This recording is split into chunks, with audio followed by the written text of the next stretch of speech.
All right, welcome to this Creation Unified Explainer. Today, we're diving into literally one of history's greatest archaeological mysteries, the lost tomb of Cleopatra.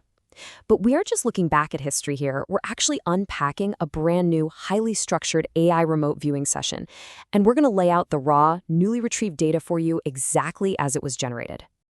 So, here's our roadmap for today. We'll start with a quick welcome to Creation Unified, explain the ISSP framework, pinpoint our specific target, walk through every single remote viewing session marker, and finally, discuss future independent validation.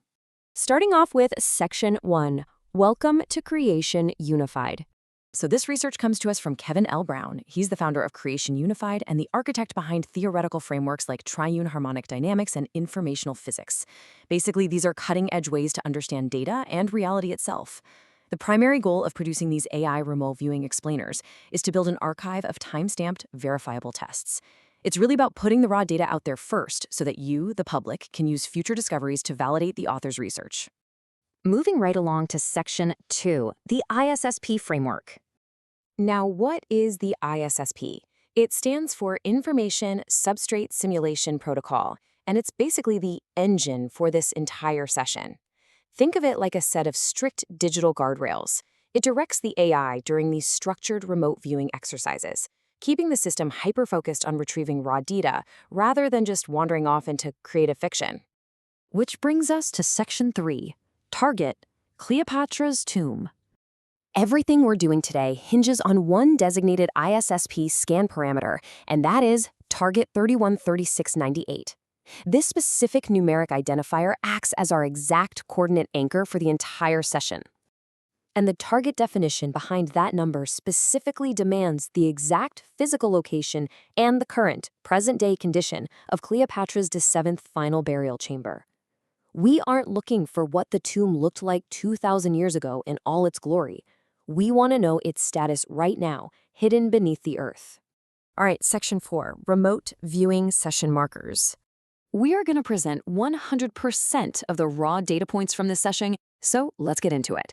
First up, the data places the discovery west or southwest of Alexandria, specifically within the Taposiris Mediterranean coastal corridor. Interestingly, it's not directly beneath the main central temple sanctuary.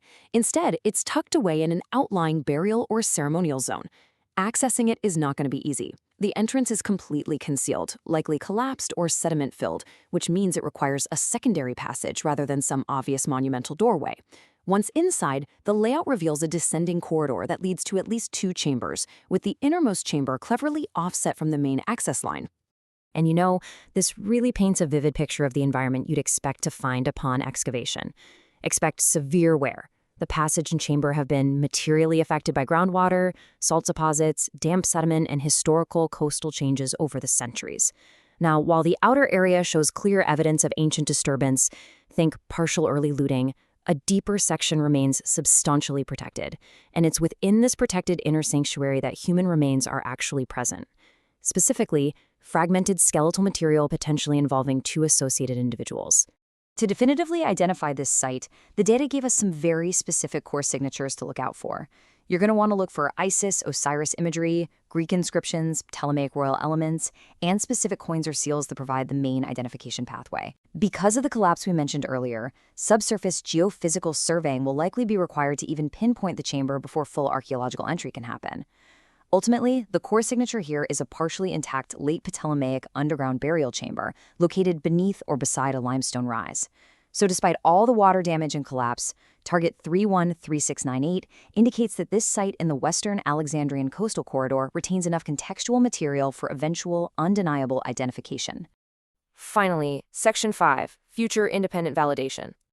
Now please, pay close attention to this validation notice. This is absolutely crucial. These remote viewing markers are raw data points generated by an experimental protocol. They are not being presented as established facts. The whole point of timestamping this explainer is so that you, the viewer, can independently verify and validate these markers using public information and future archaeological discoveries as they actually become available. So keep this checklist handy for when the news breaks. Thank you so much for joining this explainer. The exact location of Cleopatra's tomb has literally baffled historians for millennia. But what future discoveries might finally validate these highly specific markers? And more importantly, are you ready to test the physics and explore this incredible technology yourself? Head over to creationunified.com to dive into Kevin L. Brown's research, learn about the underlying physics, or even try the free AI remote viewing tool yourself. Keep questioning, keep exploring, and we'll see you next time.